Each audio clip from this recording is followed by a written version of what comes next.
복된 주일 예배 시간입니다. 여기까지 나오신 모든 분들 위해 하나님의 크신 은혜가 있기를 진심으로 기원합니다. 아멘. 제가 이렇게 인사를 드리면 눈동자를 맞추는 분이 계시고 그냥 무심하게 이렇게 보는 분이 계시는데 전 반갑습니다. 정말. 오늘 우리 말씀 읽기 본문은 잠언 중에서 15장입니다. 잠언 15장. 잠언서를 읽게 되면 마치 보물창고에 들어간 그런 감이 들고 그저 어떻게 할 수가 없어요. 막 보석들이 막 손에 잡혀서 어느 한 구절 우리가 참 마음에 붙들어도 한평생 가치 있고 보람 있게 살 그런 말씀입니다. 오늘 특별히 그 가운데 16절, 17절을 보시면 가산이 적어도 여호와를 경외하는 것이 크게 부하고 번뇌하는 것보다 나으니라. 보다 낫다 이런 표현을 쓰고 있습니다. 그 다음 17절도 채소를 먹으며 서로 사랑하는 것이 살찐 소를 먹으며 서로 미워하는 것보다 나으니라. 보다 낫다. 그래서 제목을 보다 나은 삶 그렇게 제목을 정했습니다. 자, 보다 낫다 하는 그 말 자체로만 보면 이것도 괜찮은데 이게 보다 낫다 이것도 괜찮고 이것도 좀 더 낫다 이렇게 여길 수 있습니다. 그러나 성경 말씀을 가만히 살펴보면 그렇게 사는 삶도 있지만은 전혀 질적으로 다른 삶이 있다 이렇게 말하는 교훈인 것입니다. 이것도 괜찮은데 여기 조금 더 낫다 그런 나은 게 아니라 대체로 이렇게 살아가지만은 그것과는 전혀 차원이 다른 이런 삶이 있다. 질적으로 다른 삶이 있다. 그렇게 말씀하는 내용인 것입니다. 자, 15장 16절을 보시면 가산이 적어도 재산이 적어도 가진 것이 비록 적어도 여호와를 경외하는 것이 보다 더 낫다. 무엇보다 크게 부하고 재산이 막 넘쳐나는 크게 부하고 번뇌하는 것보다 낫다. 이 번뇌는 뭡니까? 여호와 없는 삶, 의지할 바 없는 삶, 자기가 자기 행복을 꾸려가는 삶, 자기가 어떻게든 아웅바둥 살아가는 그 삶. 여호와 경외하는 삶 뭡니까? 믿고 의지하고 맡기는 그런 삶. 자, 다시 봅니다. 가산이 적어도 여호와를 경외하는 것이 크게 부하고 번뇌하는 것보다 낫다. 이해가 됩니까? 뭐가 중요하다는 겁니까? 재산이 많고 적고 그게 중요하다는 겁니까? 여호와 경외가 중요하다는 겁니까? 우리가 아주 총명하니까 목사님 뭐 그렇게 어렵게 말씀합니까? 가산이 많고 여호와를 경외하는 것이 100번 낫습니다. 딱 답이 나오죠, 그죠? 뭐 설교 오래 할 거 없어요. 그게 답이에요. 가산이 많고 여호와를 경외하는 것이 100번 낫습니다. 그런데 그래서 살다가 여호와 경외하는 그 일 가운데서 그 일 하느라고 재산이 줄어들면 여호와 경외 안 할 겁니까? 할 겁니까? 벌써부터 고민이 생기죠. 예만 들어도 고민이 생기는 이게 뭡니까? 그렇죠? 가산이 많고 여호와도 잘 경외하면 그게 뭐 더할 나위 없죠. 그러나 여호와 경외하는 일과 관계해서 재산의 문제가 서로 충돌될 때 재산을 붙잡을 겁니까? 여호와 경외를 붙잡을 겁니까?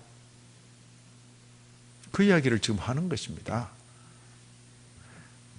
가산이 적어도 여호와 경외하는 거 그거 붙잡으면 가산이 적어도 그게 100번 낫다. 아멘이 됩니까? 안 되죠. 될 수가 없어요. 그렇죠? 너도 나도 크게 부한 것을 최고로 여기는 이 세상 가운데서 부하냐 가난하냐 거기에 대해서는 초연하고 초연하고 오직 여호와 경외, 그걸 최고로 여기는 그 가르침이죠. 세상 살아가는 데 있어서 온통 관심이 부하냐 가난하냐, 부하냐 가난하냐, 그게 아니고, 부하냐 가난하냐에 대해서는 그럴 수도 있고 이럴 수도 있지. 중요한 건 여호와를 경외하느냐 그렇지 못하느냐, 크게다 온통 관심을 가지는 것, 그게 신앙생활이라는 거죠. 이해가 됩니까? 이런 말씀에 우리가 중심으로 아멘 할 수 있으면 참 좋겠습니다. 이런 관점에서 보면 오늘날 교회 가운데 흔히 통용되어 있는 이런 가르침, 일반 종교에는 말할 것도 없고 심지어 교회 가운데도 있는 이런 가르침, 어떤 가르침? 부하게 되기 위해서는 하나님께 기도해야 된다. 뭐 하기 위해서? 가난한 자가 부자 되기 위해서 하나님께 기도하면 된다. 그런 말, 그런 표현이 자연스럽게 들리는 것 같지만은 그런 표현, 그런 생각은 마치 사람의 마음속에 아주 치명적인 바이러스와도 같은 거예요. 그런 게 한번 들어오기 시작하면 사람의 마음이 하나님을 향한 순수성은 잃어버리고 하나님 예수님 부르는데 마음에는 뭐가 있어요? 하나님 예수님이 전부가 아니라 부자, 돈, 재산 많아지는 거. 형식은 기독교 신앙 같고 하나님 신앙 같은데 내용은 우상 숭배라, 그런 이야기죠. 질적으로 아주 낮든지 아니면 가짜든지. 17절 그 다음 절을 보시면 채소를 먹으며 서로 사랑하는 것이 살찐 소를 먹으며 서로 미워하는 것보다 낫다. 여기도 답은 있죠. 살찐 소를 먹으며 서로 사랑하는 것이 100번 낫다. 그죠? 그런데 지금 그 말을 하자는 게 아닙니다. 서로 사랑하며 하나님을 경외하기 때문에 사람을 사랑하며 사는 그 일로 인해서 가난해지고, 또 가난해졌기 때문에 고기를 못 먹고 채소만 먹게 된다 할지라도 그게 100번 낫다. 하나님 없이 살찐 소를 잡고 그렇게 사는 것보다 하나님 모시고 비록 채소만 먹더라도 그게 훨씬 더 낫다. 그 이야기를 지금 하는 것입니다. 너도 나도 살찐 소를 먹는데 관심 있는 이 세상 속에서 서로 사랑하며 사는 것이 최고다. 사람이 사람을 어떻게 사랑할 수 있습니까? 하나님을 경외하기 때문에. 나와는 기질이 다르고 나와는 성질이 다르고 보기만 해도 미울 그런 사람인데도 사랑하며 사는 거죠. 사랑하며. 이런 관점에서 보면 살찐 소를 먹으려면 하나님 잘 섬기면 된다. 이런 이야기는 수준이 낮거나 가짜다, 그 이야기입니다. 가짜다. 살찐 소를 먹든지 채소를 먹든지 거기에 대해서는 초연하고, 물론 각자 식성 따라 다르겠죠. 살찐 소를 먹든지 채소를 먹든지 거기에 대해서는 좀 초연하고, 하나님을 경외하기 때문에 사람을 사랑하며 산다. 그 사람 사랑은 가족도 해당되지만 이웃도 해당되고 우리 주변에 있는 모든 사람이 사랑의 대상이죠. 이게 온통 관심이 그리로 가야지.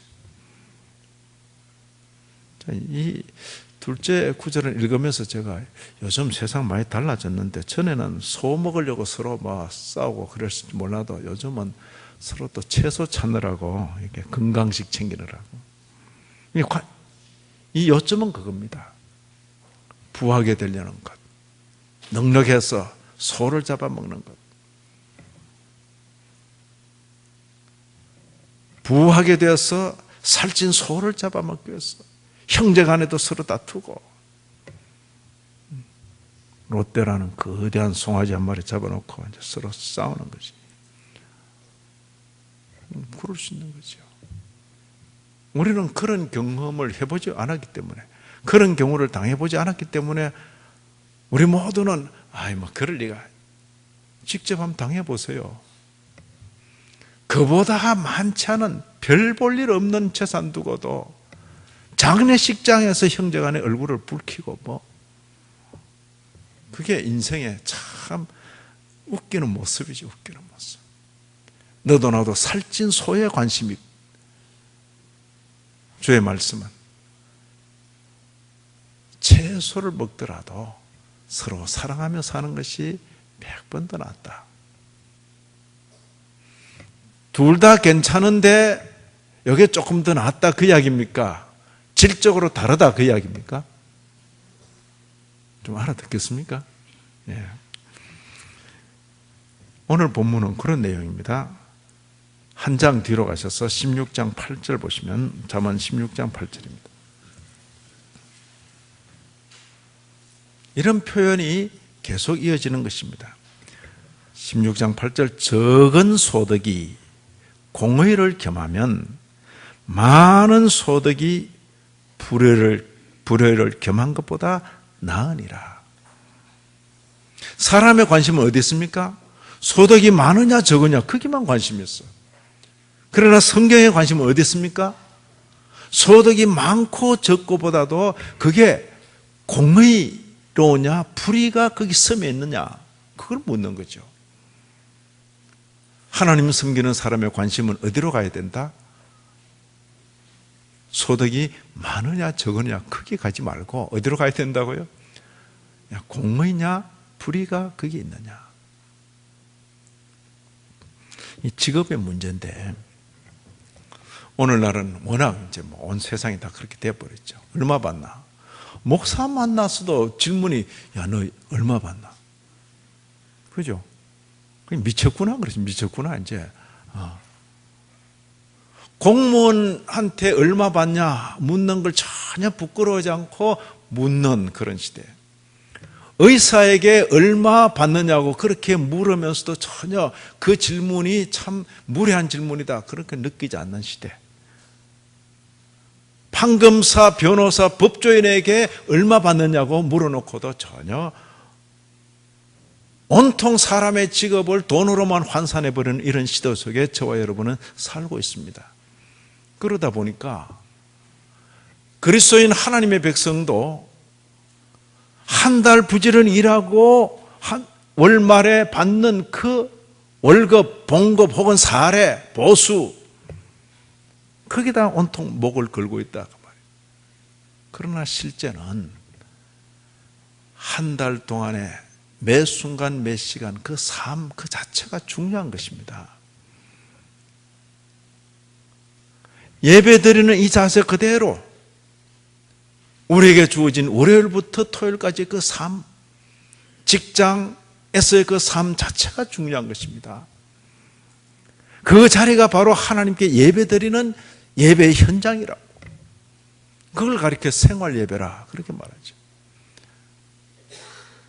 하나님을 모시고 사람을 대하는 그 삶의 자리 그 일 자체가 즐거워야 되는 거예요. 일 자체를 즐기고 그러면서 주어지는 혹은 보수, 봉급 혹은 사례, 월급 이러면 다양할 수 있습니다. 그 직종이 환영받고 또 대우를 잘 받는 경우도 있겠지만 꼭 같은 직종이 어떤 시대는 배척을 받고 외면을 받을 수도 있죠. 그럴지라도 제가 지난주에도 어떤 의사분과 대화를 나누는 중에 참 의사가 병원을 격려하는 거 쉬운 일이 아니에요. 그런데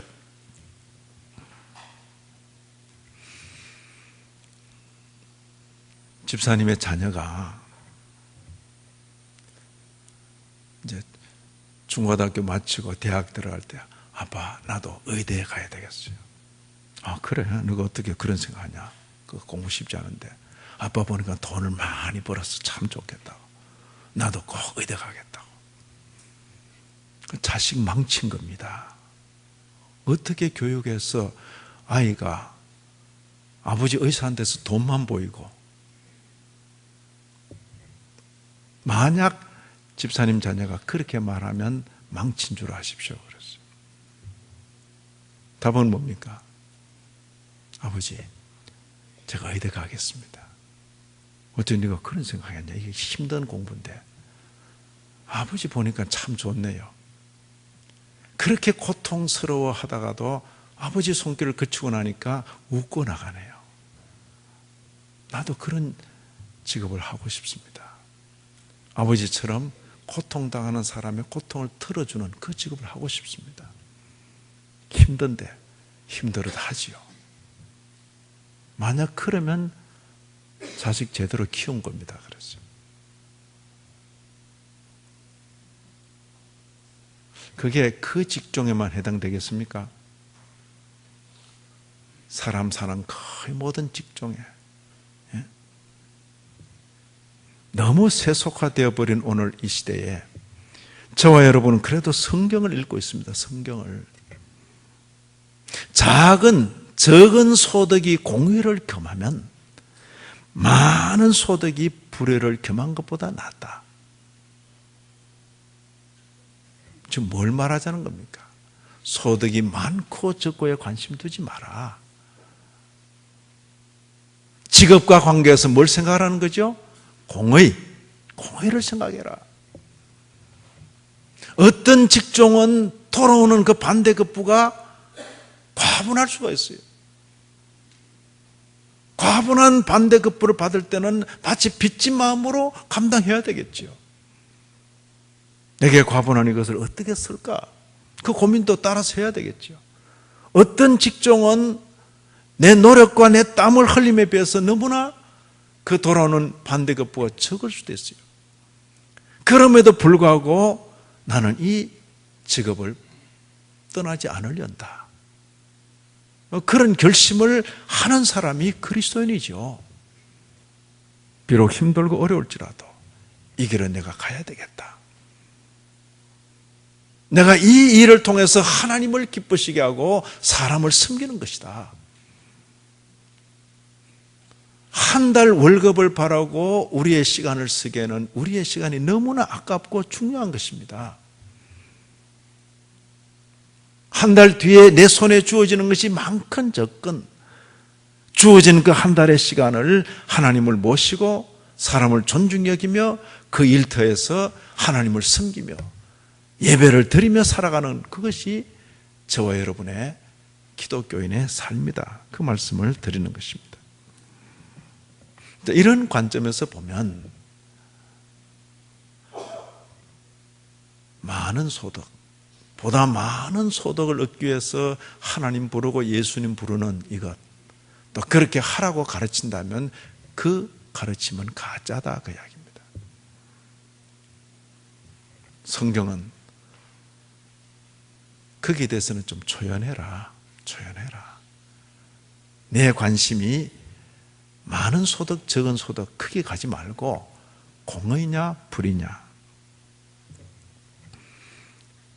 16장 16절을 보십니다. 이제 복잡하게 말하지 않고 아주 단순하게 말합니다. 지혜를 얻는 것이 금을 얻는 것보다 얼마나 나은고, 명철을 얻는 것이 은을 얻는 것보다 나으니라. 너도 나도 온통 금이야, 은이야. 그죠? 금과 은을 얻으려는 세상 속에서 지혜를 얻고 명철을 얻는 것이 더 낫다. 그렇게 가르치는 거죠. 지혜나 명철에는 아무 관심 없고 금과 은에만 관심을 가지는 그런 세상. 비록 그런 세상 속에 살지라도 너는 누구죠? 하나님의 백성. 오늘 표현으로 그리스도인, 거듭난 자, 예수를 주로 고백하는 자, 하나님을 아빠 아버지라 부르는 자, 시대와는 다른 가치관을 가지고 사는 거죠. 자, 이게 교훈이라면 금과 은을 가지려면 하나님께 기도해야 된다. 예수 이름으로 기도하면 금과 은을 얻을 수 있다. 뭐 이런 식의 가르침, 아니 수준이 너무 낮거나 아니면 가짜인 것이요, 가짜. 금과 은보다는 지혜와 명철, 이게 참 종교의 가르침인 것입니다. 자, 지금 4절은 다 잠언서에 나오는 표현이었습니다. 잠언하고 비슷한 동네에 있는 우리 전도서 보시면 전도서 4장 6절입니다. 두 손에 가득하고 수고하여 바람을 잡는 것보다 헛일이다, 그 이야기죠. 한 손에만 가득하고 평온함이 더 낫다. 사람이 딱 쥐는데 두 손으로 꽉 가득히 잡고 싶어요? 한 손으로 가득히 잡고 싶어요? 말 하나만 합니다. 그렇죠? 어느 사람인들 두 손으로 가득 잡고 싶지 않겠어요? 그러나 한 손으로만 잡고 나머지 한 손은 사람도 없고 하는 성경에 서라는 거죠. 이게 절제입니다. 자기 절제죠. 절제. 시간도 절제해야 됩니다. 내 시간을 온통 다 쏟아 쓰고 난 뒤에 언제 예배드리고 언제 기도하고 언제 말씀 읽습니까?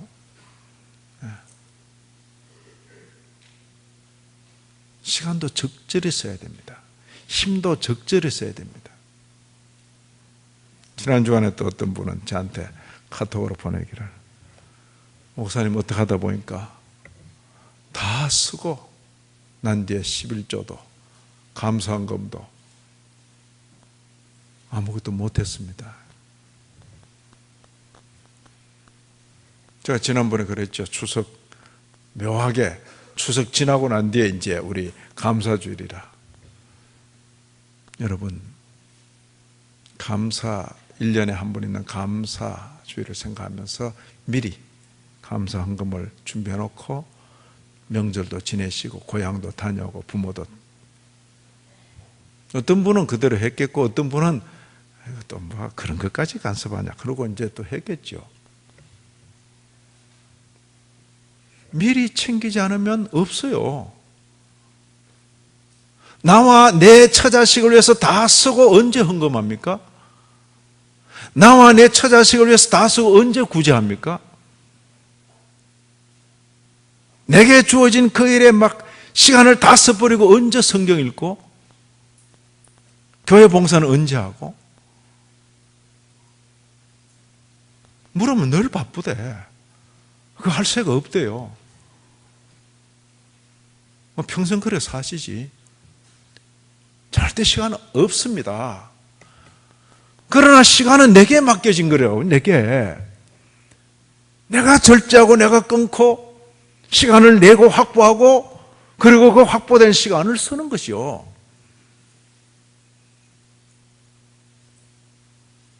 예. 시간 없다. 그러고는 시간을 다 쓰죠. 다 쓰고 있다. 다. 너에게도 24시간, 나에게도 24시간. 그죠? 더 준 사람도 없고 덜 준 사람도 없는데 누구는 그렇게 바쁜 속에서도 시간을 어떻게 그랬을까? 그거죠. 두 손에 가득하고 수고하여 바람을 잡는 것보다 두 손에 가득 잡으려고 막 하는데 그게 바람 잡는 거야. 헛일이다 그 이야기입니다. 한 손에 가득하고 평온함이 더 낫다. 절제입니다. 절제. 그죠?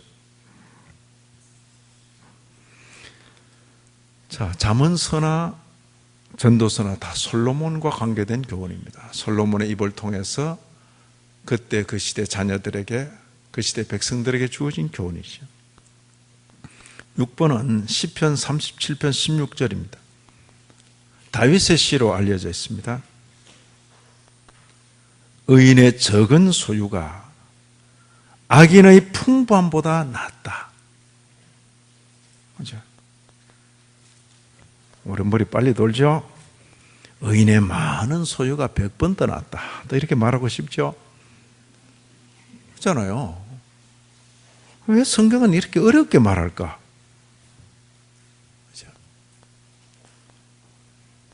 의인으로 살며 의를 추구하면도 많은 소유를 가질 수 있으면 좋지요. 그러나 의와 소유가 충돌할 때 네가 의를 붙잡을 것인가 소유를 붙잡을 것인가? 그건 또 다른 문제죠. 그래서 이렇게 표현하는 것입니다. 의인의 의를 지키기 위해서, 의를 찾기 위해서 적은 소유에 남게 될지라도, 이미 가졌던 많은 소유를 다 포기하고 작은 소유를 갖게 될지라도 의를 붙들 수 있겠는가? 그걸 지금 묻는 거라고요. 예?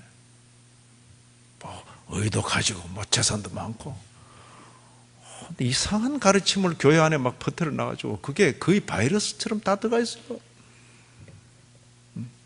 꽁도 먹고 알도 먹고 세상도 잡고 천국도 잡고, 그냥 예수 믿고 복받아 잘 먹고 잘 살고 그 생각만 온떡하죠. 환란의 바람이 불 때 아무도 견디지 못하는 것이, 예수 이름 불러 이것도 가지고 저것도 가지고 세상도 취하고 천국도 취하고 그렇게 생각하며 신앙생활 한다고 했는데, 예수 이름 때문에, 믿음 때문에, 신앙 때문에 내놔라, 포기해라, 이거냐 저거냐 물을 때 아무도 견디지 못하죠. 그게 현재 남한 땅의 기독 신앙인들의 신앙 수준이죠. 의인의 적은 소유가 악인의 풍부함보다 낫다. 너도 나도 풍부함을 추구하는 이 세상 속에서 풍부하냐 부족하냐 크기에 대해서는 좀 초연하라. 우리의 관심은 어디에? 의냐 악이냐, 의냐 악이냐. 누구를 통한 교훈이라고요? 다윗. 왕으로 있으면서 어떻게 이렇게 표현했을까? 그의 전 생애를 걸쳐서 이런 가치관이 선명히 있는 거죠. 그죠? 의냐 악이냐, 얼마나 나라를 더 차지하고 얼마나 소유를 더 차지하고 얼마나 왕궁을 더 크게 짓고, 그게 문제가 아니라 의냐 악이냐. 이것이 옛 성도 다윗의 관심. 그럼 위에 말한 솔로몬, 그의 아들로 여겨지는, 그의 아들로 표현된 그 솔로몬의 여러 자문들이 다윗의 이 가르침과 무관하지 않다. 좀 급한 감이 있지만은 바로 신약으로 넘어옵니다. 디모데전서 6장 6절 이하에, 성경 찾아서 한번 보죠. 디모데전서 6장 6절 이하.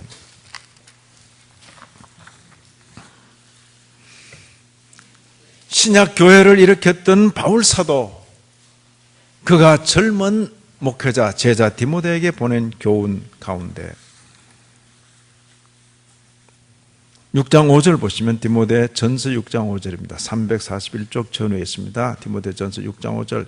마음이 부패하여지고 진리를 잃어버려서 경건을 이익의 방도로 생각하는 자들의 다툼이 일어난다. 경건이 뭡니까? 하나님 대하는 거예요. 예배, 기도, 구제, 봉사, 하나님을 상대하는 그 일조차도 내게 이익이 되나 안 되나 그거 따지고 있는 거죠.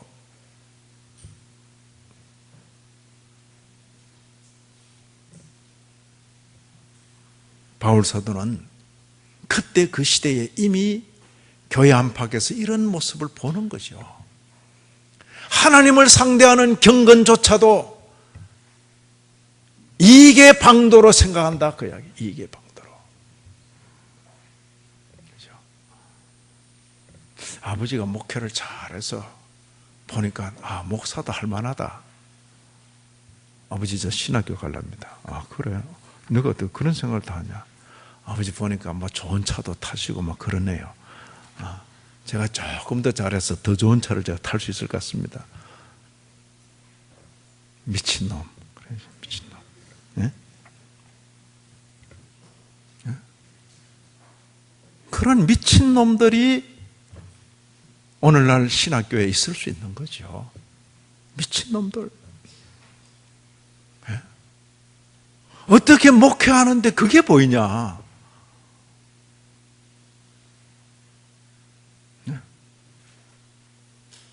미친놈들이 의대에도 가고 미친놈들이 법대에도 가고 미친놈들이 신학교에도 가고 그런 거죠. 본질은 놓쳐버리고 껍데기만 보고, 그 미친놈들 가운데 공무원도 있고, 공무원, 공공의 유익을 위해서 일하도록 주어진 그 자리인데 사사로운 유익을 챙기는 사람이 되어버렸으니 미친 사람 아니고 어떻게 그럴 수가 있어요?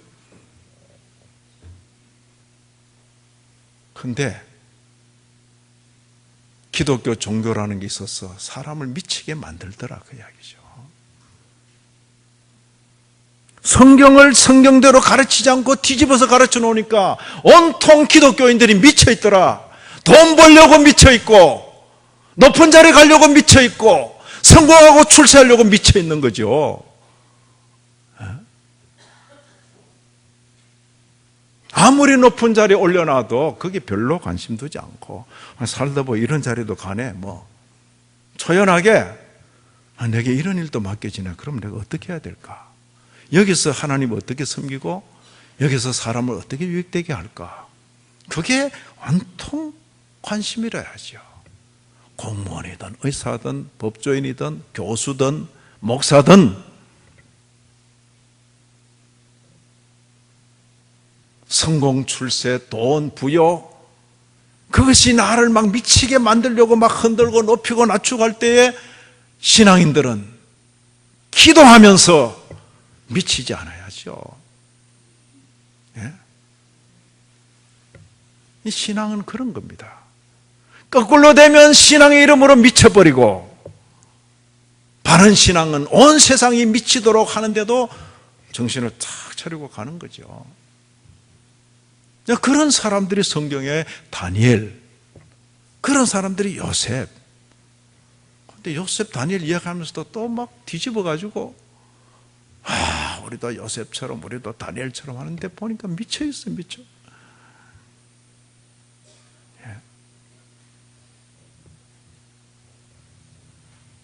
하나님의 은혜 가운데 총리가 되고도 그 자리에 연연하지 않는 것, 그걸 배우라는 거죠.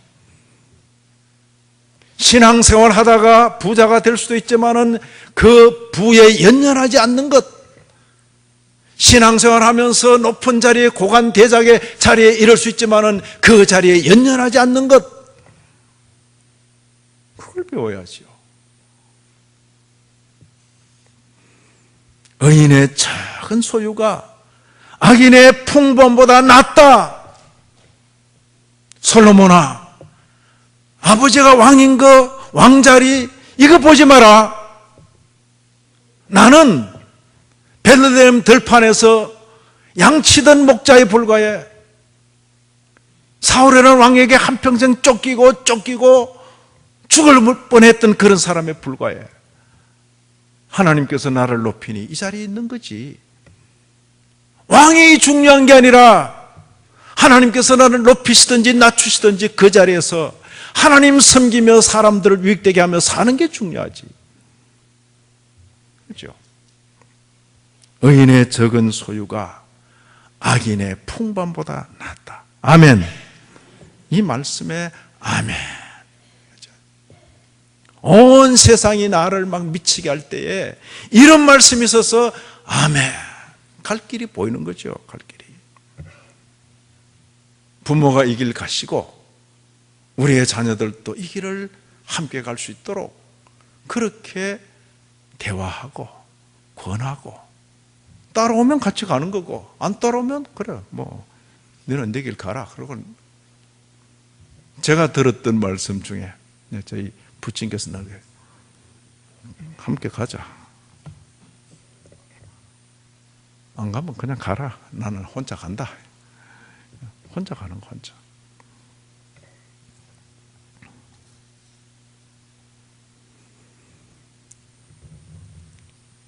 이 디모데전서를 보면 바울 사도는 미친 시대죠. 오죽하면 하나님 섬기는 그 일도 자기 유익 챙기는 것과 결부시킬까? 경건을 이익의 방도로 생각하는 자들이 교회 안팎에서 서로 다투는 거죠. 교회라는 그 주님의 그 공동체 안에서도 이익이 그냥 누가 이권을 차지하느냐. 6절, 그러나 자족하는 마음이 있으면 경건은 큰 이익이 되느니라. 그치? 모든 종교의 근본은 자족하는 마음. 하나님이 살아계시고 하나님께서 주권적으로 우리의 생사화복을 주장하신다. 그 말 그대로라면 하나님께서 분정하여 주신 내 형편에 자족, 스스로 만족하는 거죠. 그게 우리 신앙의 근본인 것입니다.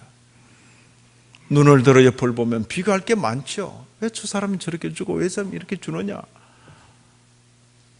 왜 내게는 없습니까? 그게 우리의 모습이죠.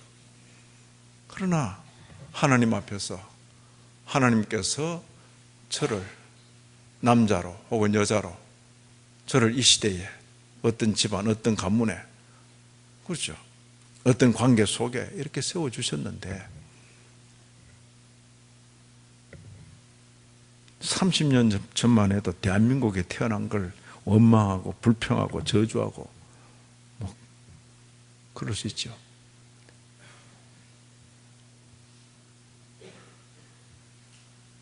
자족하는 마음, 자족하는 마음은 종교의 기본인 것입니다. 막 기독교 떠나서 모든 바른 종교는 사람으로 하여금 신 앞에서, 절대자 앞에서 자신에게 주어진 그 형편을 그대로 받아들이라. 그게 종교의 기본이다. 성경은 오죽하겠습니까? 하나님이 살아계시는데, 하나님이 그 주권적으로 섭리하시고 역사하시는데 그 하나님을 부르면서 나한테는 좀 더 주세요, 나한테 이러고 있으면 그게 무슨 종교가 그런 종교였어요? 그리고 또 더 달라 그러면 눈치 봐서 더 주고 이렇게. 어떻게 종교를 그렇게 가르칩니까? 또 뭐 그렇게 해서 더 받아냈다는 사람들이 사방이 있으니까 또 정신이 없어. 그냥 어디 가서 빌면 또 더 준다고 막 뭐 장소 찾아가고 막. 그러니 성경 들고 있는 기독교가 점집 뒤에 줄을 서 있고, 성경 들고 있는 기독교가 정상적인 불교 말고 타락한 불교 뒤에 줄 서가지고 여기 와서 빌면 더 들어준다 이런 소리 하고. 여기 뭐랬습니까? 자족하는 마음이 있으면 경건이 큰 이익이 있다. 우리가 세상에 아무것도 가지고 온 것이 없음에 또한 아무것도 가지고 가지 못하리니 우리가 먹을 것 입을 것이 있은즉 족한 줄로 알 것이니라. 9절, 그때 그 시대도 이미 온통 세상 사람들이 부하려 하죠. 부자 되려고 하죠. 이게 넘쳐가지고 교회 안에서도 목사님들이 그냥 신년 벽두부터 부자 되세요. 그럼 또 성도들은 아멘. 완전히 기독교가 바닥을 보이는 건 바닥을. 온 세상이 부자 되려고 막 그런데도 주의 교회 가운데서는 미친 짓 하지 마세요. 그런 생각하지 마세요. 거기에 대해서는 좀 초연하세요. 지난 한 해 우리도 모르게 마음 뺏겼을지라 금년에는 마음 뺏기지 말고 하나님께 우리 마음을 집중하며 삽시다. 뭐 이렇게 해야 그게 교회지. 제 말이 틀렸습니까? 이거 보시라고요. 얼마나 엄청스러운 게 기다리고 있는지. 9절, 부하려 하는 자들은 시험과 올무와 여러 가지 어리석고 해로운 욕심에 떨어지나니 사람으로 파멸과 멸망에 빠지게 하는 것이다. 아들, 딸 낳아서 멀쩡하게 잘 길렀습니다. 중고등학생, 우등생을 해가지고 이제 대학을 가야 되고 과목을 선택해야 되는데 온통 관심이 그냥 선생님부터 애까지 부모까지 총들어서 부자 되는 과목이 뭔가. 성경 안 읽습니까? 생각이 그래 미쳐버리면 그거 망하는 길이라고요.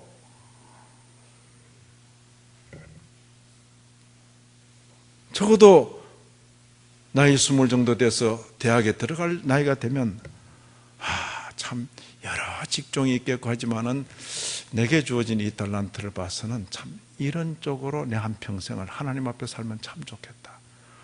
야, 그거 어때 생고생인데 왜 그 길로 가려고 그러나? 고생 좀 되겠지만은 그래도 이게 참 보람 있어 보입니다. 이 길 갈 수 있도록 좀 응원해 주세요. 그 정도 돼야 안 되겠습니까? 물론 지켜보는 부모는 약간 고달프겠지만은 그런 그리스도인들이 교회들마다 해서 젊은이 일어나야죠. 어른아이 할 것 없이 그냥 돈 그러고 있으면 그게 미친 세상이죠. 부활해 하는 자들은 더 나아가서 10절 돈을 사랑함이 일만하게 뿌리가 된다.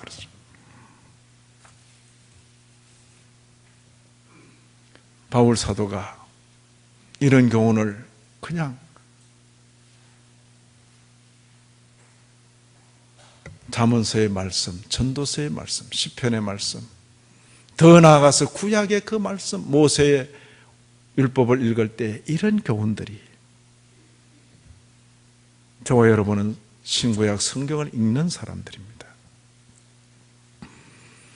보다 나은 삶, 이것도 괜찮은데 이게 더 낫다 이런 게 아닙니다. 질적으로 다르다. 그죠? 질적으로 다르다. 저와 여러분의 본성은, 부패한 본성은 끊임없이 다를 바 하나 없어요.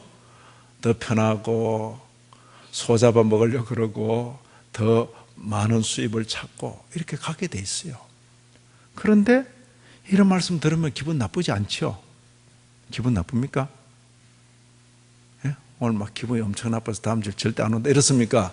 아니면 약간 그거 참 묘하다 그거 듣기는 좀 부담되는데 다음 주에 또 와서 들어야 되겠다 이런 생각이 됩니까? 그러죠? 왜 그렇습니까? 우리가 변했다니까요. 누가 그렇게 변화시키셨습니까? 하나님께서 예수 그리스도의 대속의 은혜를 우리에게 입히셨기 때문에 우리는 옛 본성대로 사는 자들이 아니라 거듭난 자로 살아가는 것입니다. 예? 땅에 살지만은 하늘 백성이고 사람에게서 태어나 사람 가운데 살지라도 하나님을 아빠, 아버지라 부르는 성도들이라고요. 그러니까 우리 속에서 이런 말씀을 들을 때에 반응이 있는 거죠. 조금 부담은 돼도 또 듣고 싶고 또 이 말씀을 들었기 때문에 살아갈 때 삶의 자리에서 이런 말씀이 나타나는 거죠. 이거 봐라. 내가 어떻게 모은 돈인데 이걸 내가 이렇게 막 쓰네.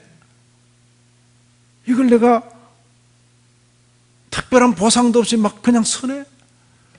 주님을 위해서, 교회를 위해서, 성도를 위해서, 함께 있는 이웃을 위해서 선다고요. 선다고. 내가 변했네. 변한 자신을 보고 놀라는 것, 그게 성도의 삶이죠. 보다 나은 삶, 이런 삶이 있는 줄도 알고 이제 하나님 은혜 가운데 이런 삶을 살게 되기를 진심으로 기원합니다.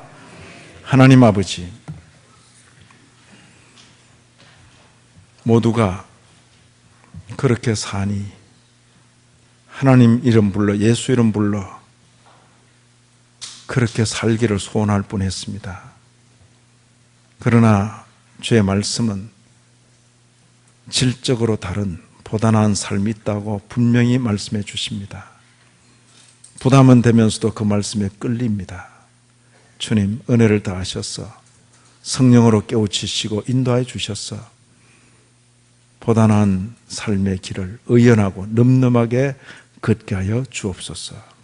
예수님 이름으로 기도 올리옵나이다. 아멘.